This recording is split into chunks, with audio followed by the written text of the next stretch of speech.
સુરતથી ખાનગી ટ્રાવેલ્સમાં બેસી ભાવનગર લવાઈ રહેલ ઇંગ્લિશ દારૂના જથ્થા સાથે પોલીસે એક ઈસમને ઝડપી લીધો હતો.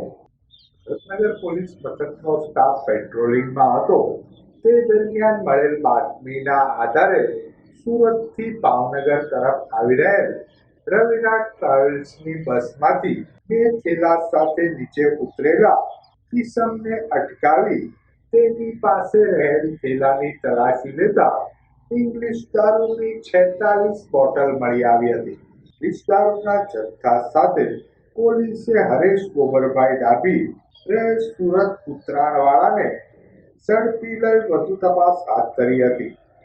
શખ્સ દારૂનો જથ્થો હાથરથ ખાતે રહેતા ભાવેશ વેલજીભાઈ ચુડાસમાને આપવા માટે આવ્યો હોવાની કબૂલાત આપી હતી.